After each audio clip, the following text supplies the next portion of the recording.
Kita adalah garam dunia. Nah, garam dunia, Anda dan saya itu punya kekuatan untuk menerobos apapun yang ada di dunia ini.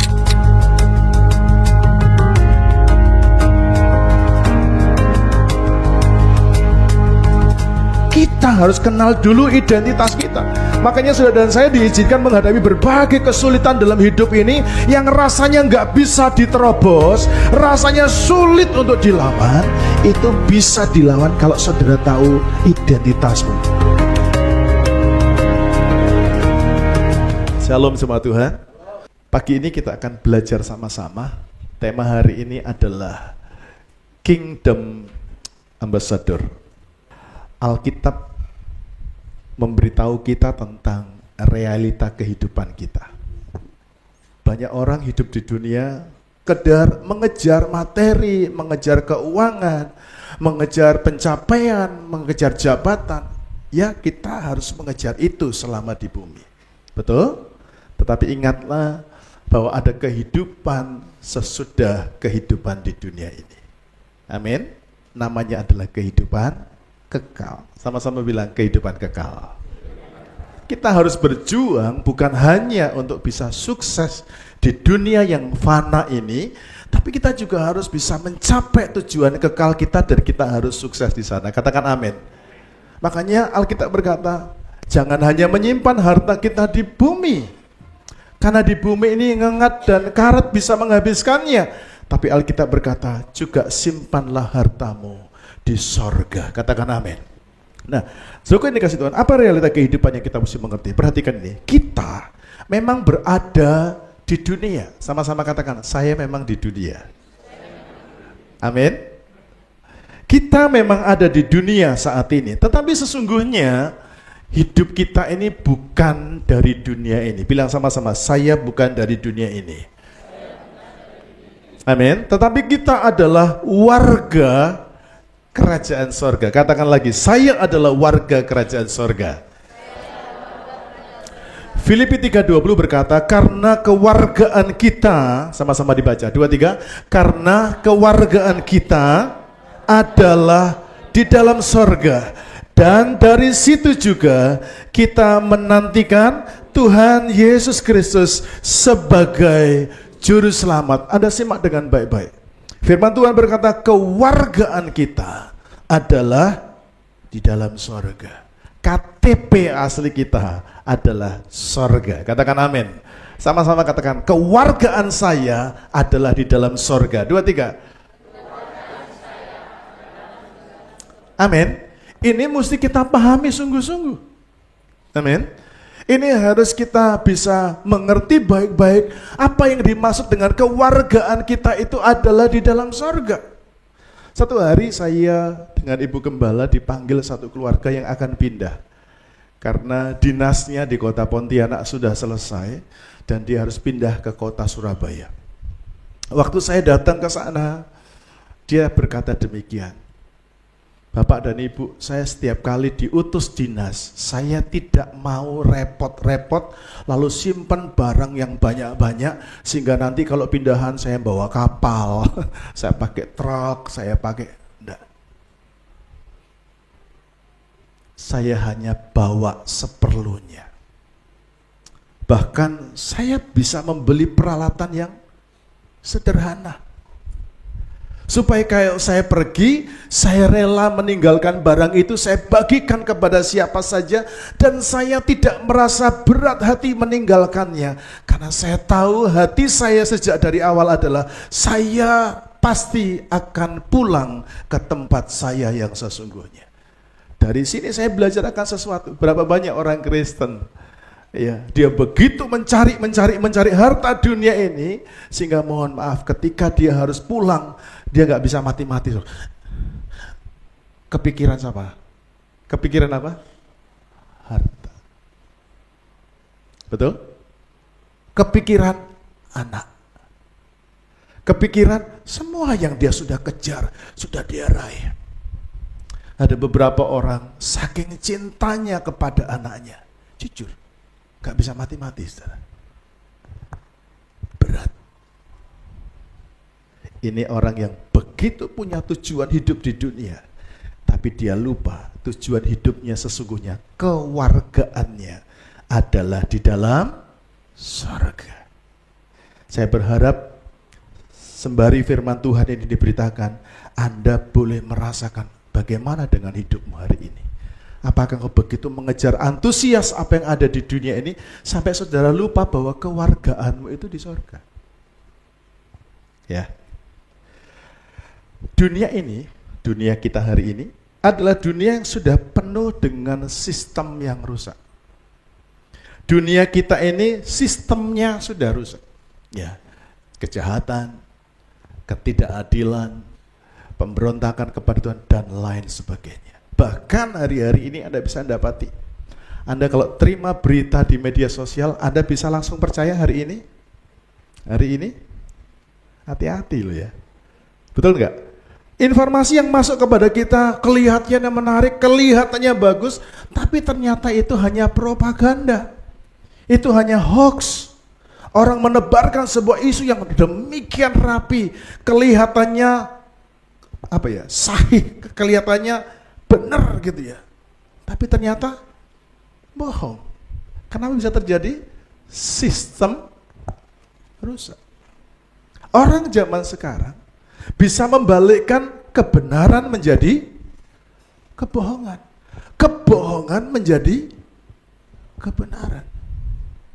Sampai hari ini presidennya sudah lengser, masih ribut masalah ijazah palsu. Ayo, Anda pusing apa tidak? Kira-kira yang benar yang mana? Saya jamin kita semua bingung juga yang benar yang mana ini ya. Karena masing-masing memberikan berita yang kelihatannya masuk akal. Kenapa bisa terjadi? Sistemnya rusak. Orang baik kita masih bisa bilang enggak baik. Anda akan ketemu dengan sahabatmu, teman baikmu, teman karibmu, di depan matamu dia bisa ngomong gini, dia ini kurang ajar sama saya. Dia berani ngomong kepada orang lain, membalikkan fakta bahwa Anda ini orang jahat. Padahal makan dengan saudara, padahal Anda tolong, nggak punya uang Anda support, jatuh Anda tolong, sakit Anda obatin, kurang Anda tolong. Tapi dia berani membalikkan fakta di depan matamu yang pernah menolongmu. Pernah bayangkan itu? Kenapa bisa terjadi? Sistemnya rusak. Nah, di balik dunia yang seperti ini, boleh klik. Tuhan mengutus kita. Sama-sama katakan, Tuhan mengutus saya untuk hadir di bumi. Lagi katakan, Tuhan mengutus saya hadir di bumi, membawa pemerintahan sorga. Katakan amin. Amin. Di balik sistem yang kacau itu, Tuhan mengutus kita untuk bisa menghadirkan pemerintahan sorga di bumi. Pertanyaannya, sebagai apa kita di bumi? Kita buka Alkitab kita, 2 Korintus pasal 5. 2 Korintus pasal 5, saya minta saudara buka Alkitab ya. Supaya kita bisa lihat sama-sama. Yang tidak bawa Alkitab buku boleh membuka handphonenya, tabletnya, boleh. 2 Korintus 5 ayat 20 ya, supaya kita tahu. Kalau saya salah atau slide-nya salah, Anda boleh koreksi bersama-sama. Dan pastikan kita membuka terjemahan baru versi 1 ya. 2 Korintus pasal yang kelima, kita akan baca bersama-sama ayat yang ke-20. 2 Korintus 5 ayat 20. Sama-sama kita baca. 2, 3. Jadi kami ini adalah utusan-utusan Kristus. Seakan-akan Allah menasihati kamu dengan perantaraan kami. Dalam nama Kristus kami meminta kepadamu, berilah didamaikan dengan Allah. Boleh ulangi sekali lagi, 2, 3. Jadi kami ini adalah utusan-utusan Kristus. Seakan-akan Allah menasihati kamu dengan perantaraan kami. Dalam nama Kristus kami meminta kepadamu, berilah dirimu didamaikan dengan Allah. Amin, saudaraku. Timbul pertanyaan ya, sebagai apa kita di bumi? Alkitab berkata, dalam terjemahan kerennya, saya sebutnya dengan Kingdom Ambassador. Ya, dalam Alkitab kita dikatakan, kami ini adalah utusan Kristus. Kata Kingdom Ambassador itu arti lainnya adalah wakil sorga di bumi. Bilang sama-sama, saya ini wakilnya sorga di bumi. Harus akui sungguh-sungguh, jangan merasa apa iya ya. Ya. Katakan sama, saya adalah wakil sorga di bumi. 2, 3. Sebelah yang Allah kau. Ya, siapa kita? Wakil sorga. Siapa kita? Wakil sorga. Ada gini, siapa kita? Senyum-senyum. Nengok sebelahnya kan, wakil sorga. Siapa kita? Wakil sorga. Saya pengen dengar suara bapak-bapak dulu. Siapa kita, bapak-bapak? Wakil sorga di bumi. Wih, mantap ya, Sobat. Boleh sekali lagi bapak-bapak, 2, 3. Mari bapak-bapak sama-sama bilang, saya adalah wakil sorga di bumi. Saya adalah wakil sorga di bumi. Kebetulan sebelah istrimu ngomong, saya wakil sorga di bumi. Sekarang yang wanita, sama-sama kan, siapa kita? Ucapkan sama, saya wakil sorga di bumi. Siapa kita? Saya wakil sorga di bumi. Wah, treble-nya kenceng ya. Sekarang sama-sama, siapa kita? Katakan amin dan berikan tepuk tangan yang luar biasa buat Tuhan Yesus. Wakil sorga di bumi atau disebut dengan duta sorga, duta Kristus atau Kingdom Ambassador. Nah, kata ini kita akan pelajari bersama-sama ya. Boleh klik? Kata kami adalah utusan-utusan Kristus. Dalam penulisan Alkitab kita, kata ini dipakai dengan kata begini, presbymen huper Christo. Nah, kata presbymen huper Christo itu artinya adalah kami ini bertindak, kami ini ada di bumi bertindak sebagai duta Kristus, atau kami ini bertindak di bumi atas nama Kristus. Apapun yang Anda lakukan di bumi ini, seharusnya Anda tahu bahwa Anda melakukan itu atas nama Kristus, atas nama Kristus, atas nama Kristus. Katakan amin. Makanya segala sesuatu, kenapa atas nama Kristus? Karena Matius pasal 28 ayat 18, kebalik. Matius 28 ayat yang ke-18, segala kuasa di sorga dan di bumi ini sudah diserahkan kepada siapa? Kristus, dalam nama Kristus. Amin. Nah, ketika saudara dan saya diutus Tuhan ke muka bumi ini, sesungguhnya Anda dan saya itu bertindak atas nama Kristus. Nah, kata presbymen, klik, itu berasal dari akar kata penting yaitu kata presbyo, yang kalau di dunia umum Anda dengar presbyterian. Ya, kata itu muncul dari kata presbyo yang berarti gini, kita bertindak sebagai duta besar, sebagai wakil resmi. Sama-sama bilang, wakil resmi sorga. Saya adalah wakil resmi sorga. Anda bisa bayangin kalau saudara ditunjuk Tuhan sebagai wakil resminya Tuhan. Kira-kira Anda merasa apa kira-kira? Terhormat, berharga. Amin. Amin. Anak-anak kita ini kalau sudah kita bikin acara di luar, ayo tim multimedia baru pakai name tag, udah bangga saudara ya. Benar? Melayani Tuhan itu bangga. Tapi tahukah saudara bahwa Anda itu bukan hanya sekedar bangga karena melayani di sebuah gereja, tapi Anda ini adalah dipanggil Tuhan, diutus Tuhan memang untuk melayani sorga. Sama-sama bilang melayani sorga. Bilang sama, saya itu melayani sorga di bumi. 2, 3. Amin. Kayak ada orang, Anda TV-mu rusak. TV apa mereknya? LG kah? Apa ini mereknya ya? Ya, Samsung kah? Lalu Anda telepon. Ini service centernya LG? Iya, boleh ke rumah Pak, karena TV saya rusak. Oke, tunjukkan alamatnya di mana, nomor teleponnya. Lalu orang itu datang ke rumah. Anda yakin orang itu datang ke rumah saudara adalah utusan LG dari mana kira-kira? Ada orang bisa datang, Pak, permisi Pak, saya dari LG. Bapak yang telepon tadi kah? Anda yakin orang itu?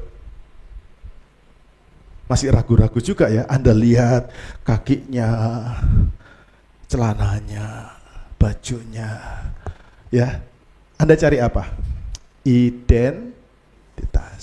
Betul? Makanya beberapa hari yang lalu kita belajar identitas kita sebagai anak Allah itu harus kita pahami.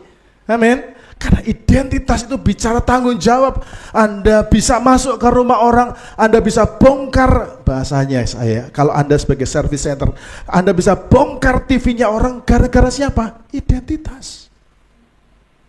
Amin. Nah, hari ini Tuhan tunjukkan, ketika Anda disebut sebagai wakil resmi, itu menunjukkan bahwa kita ini adalah seseorang yang dihormati dan punya otoritas. Nah, ini poinnya. Saya akan berbicara di sini. Jika kita ini adalah wakil sorga di bumi yang dihormati, yang terima otoritas. Perhatikan dengan baik kalimat ini. Jika Anda dan saya adalah wakil sorga di bumi yang dihormati, yang punya otoritas, pertanyaannya, bagaimana sikap kita seharusnya? Mari kita buka 2 Timotius pasal 2 ayat 20. 2 Timotius pasal 2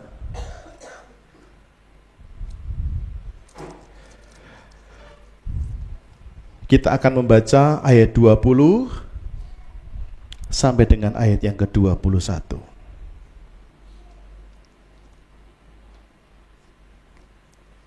Sudah semua dapatkan?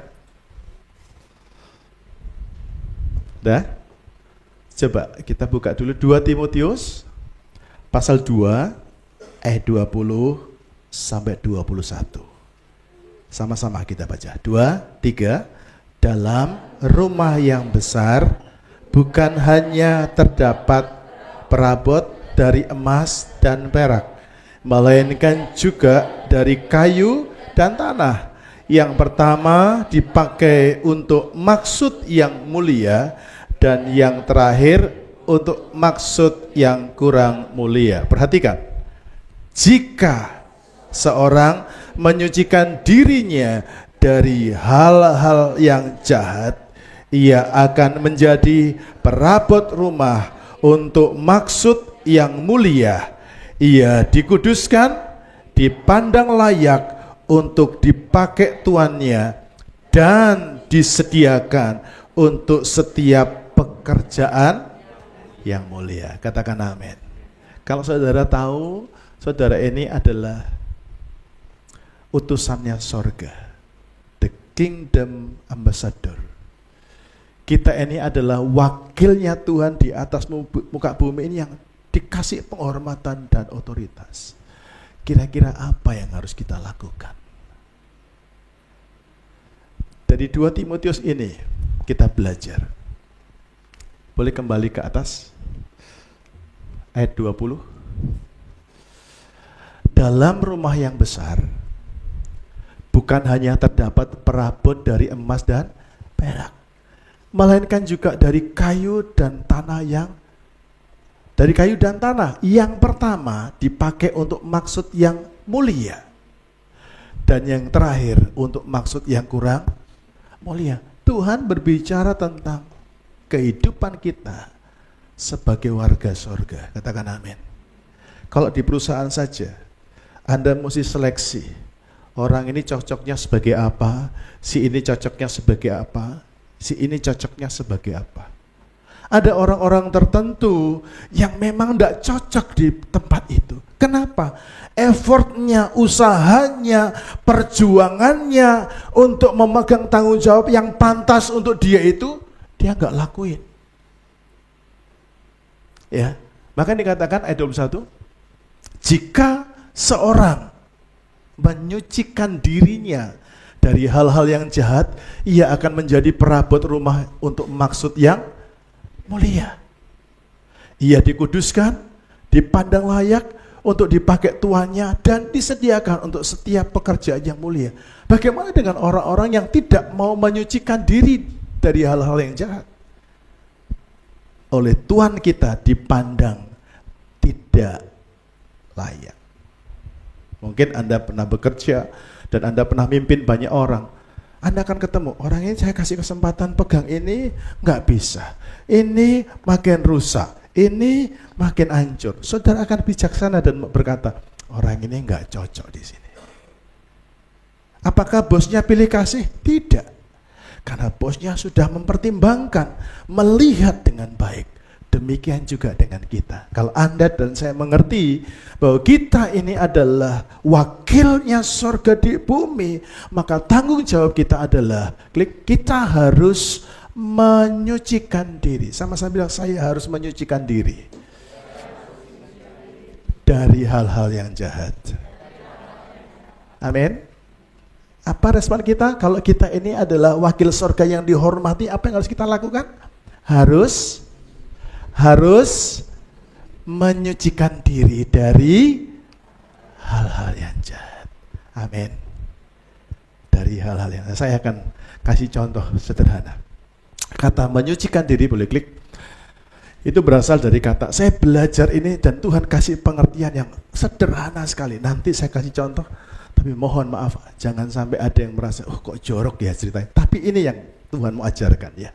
Dari kata menyucikan diri itu dari kata ekatairo. Kata ekatairo itu merupakan sebuah tindakan kita yang aktif di mana kita membersihkan diri, buang dari semua yang najis dari hidup kita.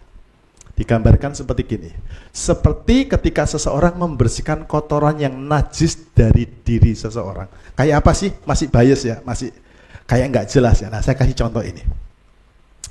Saudara, kalau tangan saudara, tubuh saudara kena barang yang kotor, menjijikkan, kira-kira Anda gimana? Oh, bagus. Gitu? Ini menjijikkan ini, apakah? Atau dibuang? Saya kasih contoh. Satu kali kami pertemuan pendeta, mubes ya. Pendeta-pendeta seluruh Indonesia dibawa ke Jakarta. Kita dibawa ke hotel bintang 5, saudara. Begitu masuk ke sana, Anda bisa bayangkan ada orang-orang, ada pendeta-pendeta yang memang sudah biasa masuk hotel, tapi ada orang yang baru pertama kali masuk hotel. Begitu sampai di hotel, saya satu kamar dengan ada pendeta begitu, dari pedalaman. Dia untuk sampai ke kota, itu harus perjalanan 2 hari 2 malam. Kalau ada kuda, jalannya jelek. Nah, jadi dia bisa bayangkan, masuk ke situ dia gelisah, saudaraku ya. Tapi saya nggak ngerti dia gelisah apa, karena dia ngomong pakai bahasa daerah. Ya, tapi saya kira-kira ngerti lah, bolak-balik ke kamar mandi, dia bingung. Karena masuk kamar mandi nggak ada lubangnya, saudara ya. Ya, nggak ada lubang pembuangannya. Dia bingung gimana ini caranya. Terus dia cari gayung. Gayung juga tidak ada. Lalu dia bilang gini, saya dengar bahasanya, oh dia bingung kalau cebok macam mana. Karena tidak ada gayung. Dia panik, selalu bingung. Lalu diajarkan, gini caranya. Loh nanti bagaimana kalau saya pup? Lalu masih ada sisa di sini. Tolong jangan ngomong jorok ya. Saya ingin menjelaskan kata ekatario supaya Anda bisa praktek dalam kehidupan saudara. Lalu diajarkan, kalau kamu buang air, kalau masih ada sisa, pakai tisu.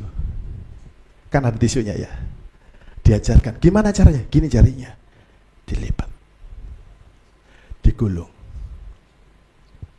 Lalu kemudian dicolet. Nah, Oh gitu. Terus bagaimana sisanya? Semprot lah. Di situ kan ada semprotannya. Gitu ya.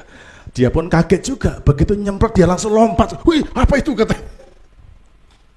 Yang dia lucu adalah begini, saudaraku. Ketika dia lagi gulung, dia nggak perhatikan dengan baik yang ngajarin. Waktu dia gulung begini, dia sisakan jari tengahnya.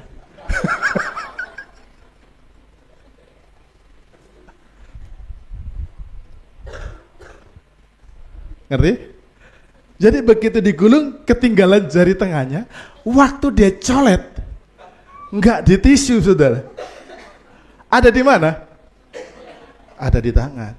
Saya ingin menjelaskan kalimat ini. Anda nanti tertawa, tapi setelah itu Anda baru sadar kenapa Anda menyimpan yang najis dalam hidup saudara. Ya. Lalu saudara, dia bungkus begini, ketinggalan, dia colet, nggak di tisu, di sini saudara. Begitu dia lihat begini, dia jijik. Apa? Jijik, dia begini kan. Lalu kebentur di kloset itu. Dia begini. Dia banting, saking jijiknya. Hei! Lupa masuk mulut. Saya mau tunjukkan sama saudara begini. Ekatario itu adalah begini. Ketika Anda colet tadi, lalu nempel di jari, otomatis Anda lakukan apa? Oh, kuning. Atau sudah langsung buang? Saya ulangi, enggak ngerti dengan pertanyaan saya mungkin. Ketika saudara tahu ada yang menjijikkan di tangan saudara tadi, saudara langsung pengen buang atau saudara amati dulu, warna apa ya? Bau apa tidak ya? Saya mau tanya, langsung buang atau diselidiki dulu? Buang atau selidiki dulu? Buang atau selidiki dulu? Itulah yang disebut dengan ekatairo. Ya buang, masih langsung diambil sabun, betul tidak? Cuci, masih bau nggak? Oh, cuci lagi. Itu kata ekatairo. Nah, kalau saudara merasa engkau ini adalah wakilnya sorga di bumi, Tuhan berpesan, ayo ekatairo, buanglah semua yang jahat dalam hidupmu. Ngomongin orang, jahat tidak? Nengok, mata kita ini cepat jadi hakim, betul tidak? Mata kita itu kalau nengok orang, itu. Kita itu cepat sekali menuduh orang. Kita cepat sekali membuat sebuah adjustment terhadap seseorang. Tapi kita nggak pernah sadar bahwa tindakan kita itu adalah tindakan yang tidak kudus di hadapan Tuhan. Kita seringkali dengan gampang ketemu dengan siapa saja, ala gaya orang di situ tuh. Tahu nggak yang Anda lakukan itu jahat di mata Tuhan? Anda mungkin tidak berzina, Anda mungkin nggak berdosa, tapi Anda berpikir yang negatif terhadap seseorang, itu jahat di mata Tuhan. Tidak ubahnya dengan tangan yang nyolet, harusnya dibuang. Sebagai warga kerajaan surga, saudara punya tanggung jawab besar, yaitu buang dosa dan kejahatan. Amin. Karena dosa dan kejahatan seperti kotoran yang harus kita buang dari diri kita, supaya kita ini berkenan di hadapan Tuhan. Saya belum sempurna, Anda juga belum sempurna, tapi mari kita sama-sama menuju kesempurnaan. Katakan amin. Kalau Anda nuntut orang lain, Anda nggak nuntut dirimu sendiri, sampai kapanpun engkau tidak akan pernah bisa berubah. Pesan sederhana, dan ini pesan saya yang mau saya sampaikan di pagi ini adalah, barang siapa menyadari dia wakil sorga yang terhormat, dia wajib menyucikan dirinya dari hal-hal yang jahat. Sama-sama katakan, saya wajib menyucikan diri saya dari hal-hal yang jahat. Amin. Itu sebabnya kenapa kita bertemu dengan pasangan yang berbeda. Kita berteman dengan orang yang berbeda. Kita ditaruh Tuhan di satu komunitas yang berbeda.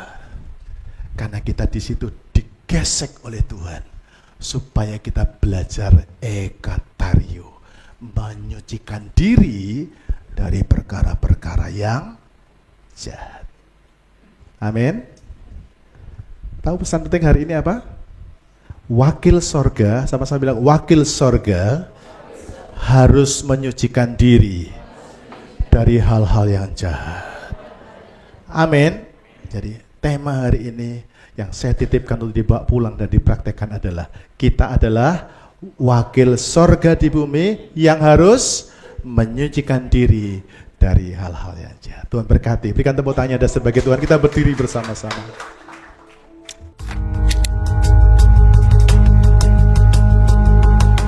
Kita adalah garam dunia. Nah, garam dunia, Anda dan saya itu punya kekuatan untuk menerobos apapun yang ada di dunia ini.